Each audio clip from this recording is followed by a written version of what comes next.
ஒரு சமூக கருத்து சொல்லும் பொழுது சில விஷயங்களை ஆட் பண்ணி சொல்ல வேண்டியதாக இருக்கும். அப்படி ஆட் பண்ணி சொல்லியிருங்க, வலிந்து சொல்லியிருக்கார்கள். ஓகே, ஃபயர் போய் பாருங்கள், ரொம்ப ஃபயராக தான் இருக்கும். மொத்தத்தில் ஃபயர் உங்களை குஷிப்படுத்தும், கிளுகிளுப்பாக்கும், சந்தோஷப்படுத்தும். இந்த பிப்ரவரி 14 இந்த மாதிரி ஒரு படம் நம்ம மக்களிடையே ரொம்பவே பெரிய எதிர்பார்ப்பையும் ரொம்ப பெரிய ஒரு விஷயத்தையும் இந்த படம் கொண்டு போய் சேர்க்கும் நம்ம நம்பலாம். நீங்க படம் பார்க்குறப்ப படத்தை என்ன ஆயிருக்குன்னு ஒரு கேள்வியோடய நீங்க டிராவல் பண்ணிட்டு போவீங்க. படம் முடிகிறப்ப அந்த கேள்விக்கான பதிலும் கிடைச்சு, அட் சேம் டைம் இந்த படத்தை என்ன சொல்ல வராங்களோ அதுவும் தெளிவாக நமக்கு வந்து ரிவீல் பண்ணிடுவாங்க. மொத்தத்தில் ஃபயர், பார்க்கக்கூடிய ஃபயர். ஃபயர் படம் ஆக்சுவலா வந்து சமூகத்துக்கும் சொல்லக்கூடிய ஒரு முக்கியமான கருத்து, குறிப்பா பெண்கள் பார்க்க வேண்டிய ஒரு படம். லவ் படத்துல இது ஒரு வித்தியாசமான ஒரு படமா இருக்கும் நான் நம்புறேன். ஒரு மெசேஜ் உள்ள படம் இது. இந்த சமுதாயத்திற்கு இன்றைய காலகட்டத்திற்கு இப்போ தேவையான ஒரு படம் தான் ஃபயர்.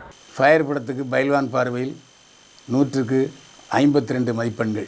பூவுக்குள்ளே தேனை சுவைக்க, மனத்திலே நானும் சிவக்க, ஒளிந்திருக்கும் ரகசியத்தின் விடை தேடி தீர்க்கிறார்.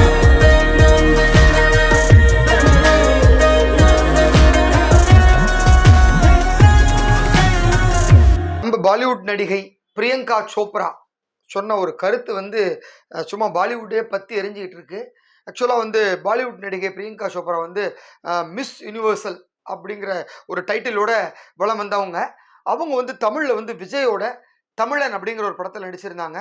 அதுதான் ஒரே ஒரு படம் தமிழில் அவங்க ஆக்ட் பண்ணது. அந்த படத்துக்கு அப்புறம் பாலிவுட் படங்கள் நிறைய நடிச்சிட்டு இருந்தாங்க. அதுக்கப்புறம் இப்போ சமீபத்தில் வந்து பிரபல ஹாலிவுட் பாடகர் நிக் ஜோன்ஸ் அப்படிங்கிற ஒரு பாடகரை திருமணம் பண்ணிக்கிட்டு அங்கே லாஸ் ஏஞ்சல்ஸ் அமெரிக்காவில் செட்டில் ஆகிட்டாங்க. கடந்த வாரம் வந்து மும்பையில் வந்து பிரியங்கா சோப்ராவோட தம்பி சித்தார்த் சோப்ராவோட திருமணம் நடந்தது. அந்த திருமண நிகழ்ச்சிக்காக இந்தியா வந்திருந்தாங்க. ஸோ திருமண விழாவில் கலந்துக்கிட்டவே ஒரு பரபரப்பு ஏற்படுத்தினாங்க. ஆக்சுவலாக திருமண விழாவில் வந்து அவங்க ஒரு வைர நெக்லஸ் போட்டிருந்தாங்க. அந்த வைர நெக்லஸ் வந்து கிட்டத்தட்ட வந்து 700 கோடி மதிப்பு கொண்ட வைர நெக்லஸா. அந்த வைர நெக்லஸை செய்யறதுக்கே கிட்டத்தட்ட ஒரு 1600 மணி நேரம் ஆயிருக்கு. அப்படின்னா கிட்டத்தட்ட ஒரு 64 நாட்கள் ஆயிருக்கு அந்த வைர நெக்லஸை செய்யறதுக்கு. அவ்வளவு எஃபர்ட் எடுத்து அந்த வைர நெக்லஸை பண்ணியிருக்காங்க. அந்த வைர நெக்லஸை வந்து ஃபோட்டோ எடுத்து சோஷியல் மீடியாவில் போட்டப்ப அவ்வளவு ஒரு வைரல் ஆச்சு அந்த வைர நெக்லஸு. ஸோ அந்த பிரச்சனை முடிஞ்ச உடனே நேற்றைய தினம் வந்து அவங்க ஒரு கருத்தை சொல்லியிருக்காங்க. என்ன அப்படின்னா, ஒரு டாபிக் வந்திருக்கு. அந்த டாப்பிக்கில் வந்து லேடிஸ் பற்றின ஒரு விஷயம். அதை பேசுகிறப்ப வந்து ஜென்ஸ் எல்லாருக்கும் ஒரு தாட் இருக்குது, ஒரு ஸ்டீரியோ டைப்பில் ஒரு ஐடியா இருக்குது. ஆக்சுவலாக வந்து தனக்கு வரப்போகிற ஒய்ஃப் வந்து எப்படி இருக்கணும்னாக்க நல்ல பொண்ணாக இருக்கணும், நல்ல குணமாக இருக்கிறவங்களா அப்படிங்கிறதான் பார்க்கணும். அவங்க கன்னித்தன்மையோடு இருக்காங்களா அப்படிங்கிறத பார்க்கக்கூடாது. அந்த கன்னித்தன்மை அப்படிங்கிறது வந்து ஒரு நைட்டில் முடிஞ்சு போகிற விஷயம். ஸோ அதை பற்றி பேசி பிரயோஜனம் இல்லை. அதனால் அது வந்து அவங்க கேரக்டரை ஜட்ஜ் பண்ணாது அப்படிங்கிற மாதிரி ஒரு விஷயத்த சொல்லிட்டாங்க. ஸோ அந்த விஷயம் வந்து பற்றி எரிஞ்சிட்டு இருக்கு பாலிவுட்டில். நெட்டிஷன்கள்லாம் போட்டு வறுத்து எடுக்கிறாங்க சோஷியல் மீடியாவில் பிரியங்கா சோப்ராவை. அதாவது நல்ல பொண்ணு அப்படின்னாலே அந்த டேக்லைனுக்குள்ளே வந்துட்டாங்களேனால அவங்க வந்து கற்போடு தான் இருப்பாங்க. கற்பு கெட்டு போன ஒரு பொண்ணு வந்து எப்படி நல்ல பொண்ணாக இருக்க முடியும் அப்படிங்கிற மாதிரிலாம் பிரியங்கா சோப்ராவுக்கு பதில் கொடுத்து பயங்கரமாக சோஷியல் மீடியாவில் வறுத்து எடுத்துகிட்டு இருக்காங்க. ஸோ இந்த விஷயம் வந்து இவ்வளவு சென்சேஷன் ஆகிறதுக்கு காரணம், அவங்க வந்து ஒருவேளை வந்து பாலிவுட் கலாச்சாரம், இப்போ ஹாலிவுட் கலாச்சாரம் அதை பற்றி அவங்க பேசினாலும் இந்திய கலாச்சாரம் அப்படின்னு ஒன்று இருக்குது.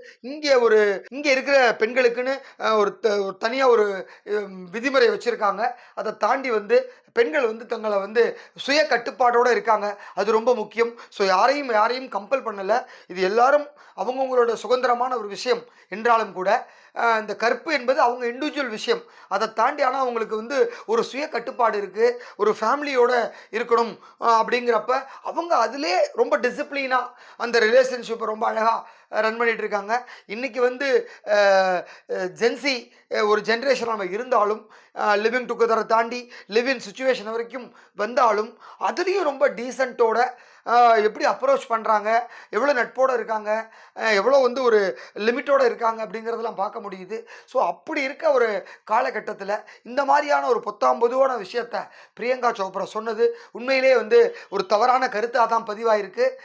இதற்காக வந்து அவங்க வந்து தன்னுடைய கருத்தை வாபஸ் பெறணும், இல்லை வருத்தம் தெரிவிக்கணும் அப்படின்னு சொல்லி நிறைய பேர் சோஷியல் மீடியாவில் கேட்க ஆரம்பிச்சிருக்காங்க. ஸோ பிரியங்கா சோப்ரா பண்ணது எப்படி ஒரு விஷயம் அப்படிங்கிறது உங்களுக்கே தெரியும். இந்த விஷயம் இன்னும் எவ்வளோ தூரம் போகுது அப்படிங்கிறத பொறுத்திருந்து பார்க்கலாம். நன்றி.